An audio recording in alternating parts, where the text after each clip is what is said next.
नमस्कार. मराठमोळी जीवन चॅनलमध्ये तुमचं सगळ्यांचं मनापासून खूप खूप स्वागत. आषाढ श्रावण महिना चालू झाला की आपल्या रानांमध्ये सुद्धा मशरूम येतात. मशरूमला आपल्या मराठी भाषेमध्ये अळिंब असं म्हटलं जातं. तर हे मी विकतचं घेतलेलं आहे, पण अगदीच आषाढ महिना चालू आहे आणि आषाढ महिन्यामध्ये नॉनव्हेज न खाणाऱ्यांसाठी आज आपण खास करून अगदी चिकन मटणासारखं वाटण करून मशरूमची रस्साभाजी बनवून घेणार आहे.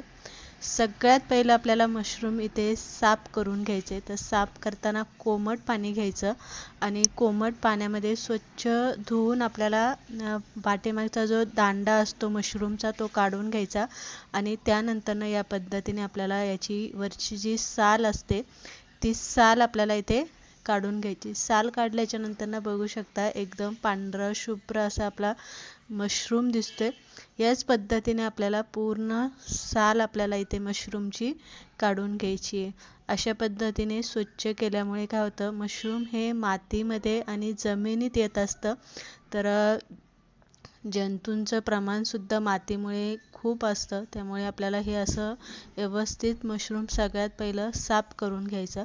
मशरूम साफ करून झालं की आपल्याला ते कट करून घ्यायचं. आता कसं मशरूम जास्त बारीक आपल्याला याच्या खापा करायच्या नाही, तर अशा मोठ्याच ठेवायच्या, कारण शिजल्याच्या नंतरनं ते बारीक होतात. तर इथे आपण मशरूम कट करून घेतलेले.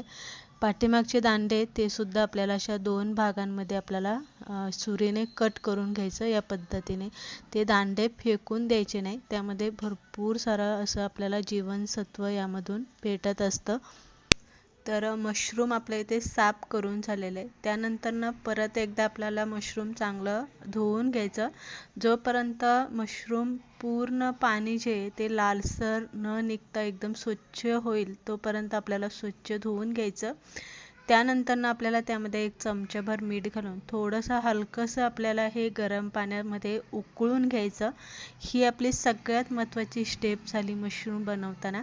त्यानंतरनं आपण इथे जसा चिकन मटणासाठी मसाला बनवतो तसा आपण इथे मसाला बनवून घेणार आहे. कांदा, टोमॅटो, आलं, लसूण, हिरव्या मिरच्या, कढीपत्ता, खोबरं आणि कोथिंबीर घेतलेली आहे. इथं धने, जिरे, बडीशेप, पांढरे तीळ, खसखस आणि बेडगी मिरची मी इथे 2-3 घेतलेल्या आहे. हा सगळा मसाला आपल्याला कोरडा मसाला हा कोरडाच भाजायचा. तेल अजिबात त्यामध्ये घालायचं नाही. कोरडा भाजल्यामुळे काय होतं, त्याची पावडर जी आहे मिक्सरला वाटताना ती पटकन होते आणि व्यवस्थित मसाला बारीक होतो. खोबरंसुद्धा आपल्याला इथे भाजून घ्यायचं आहे. खोबऱ्यातसुद्धा तेल अजिबात मी घालणार नाही आहे.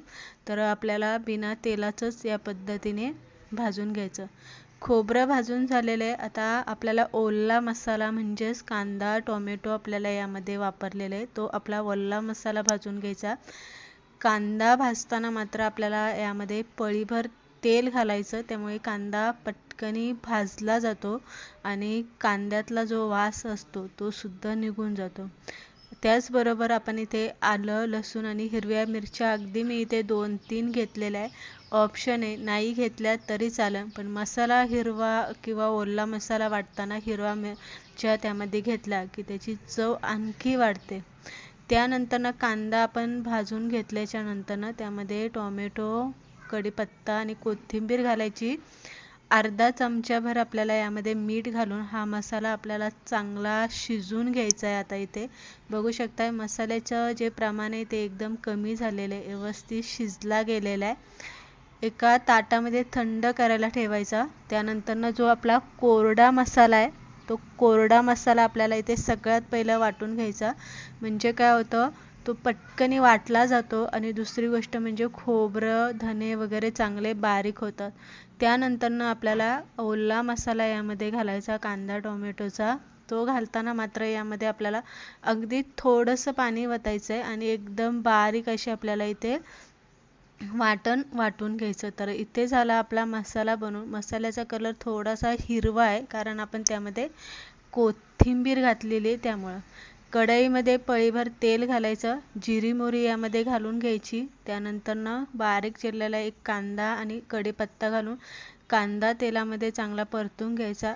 मसाल्यामध्ये हळद, हिंग घालायचं आहे, लाल तिखट, गरम मसाला, कांदा लसूण मसाला आणि मिक्स मसाला जो आपण बनवलेला आहे घरगुती तो आपल्याला यामध्ये घालायचा आणि मसाला अर्धा मिनिटभर तेलामध्ये चांगला परतून घ्यायचा आणि त्यानंतर केलेलं वाटण जे ते वाटण आपल्याला यामध्ये घालून घ्यायचं आणि चांगलं आपल्याला मसाल्यामध्ये इथे मिक्स करून घ्यायचं. तर सगळ्यात शेवटी सिक्रेट मसाला म्हणजे आपला मटण मसाला जो असतो तो आपल्याला एक मोठा चमचा भरून यामध्ये घालायचा. बारीक चिरलेली कोथिंबीर घालून घ्यायची.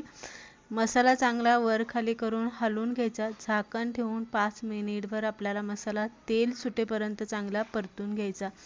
त्यामुळे काय होतं, मसाला जो आहे ना चांगला शिजला जातो. दुसरी गोष्ट म्हणजे मसाल्याला कलर खूप छान येतो आणि त्यानंतर आपण इथे उकळून घेतलेलं मशरूम यामध्ये घालायचं. मशरूम मसाल्यामध्ये चांगलं हलवून घ्यायचं. पाणी अजिबात घालायचं नाही आणि झाकण ठेवून आपल्याला 5-6 मिनटं वाफ देऊन घ्यायची.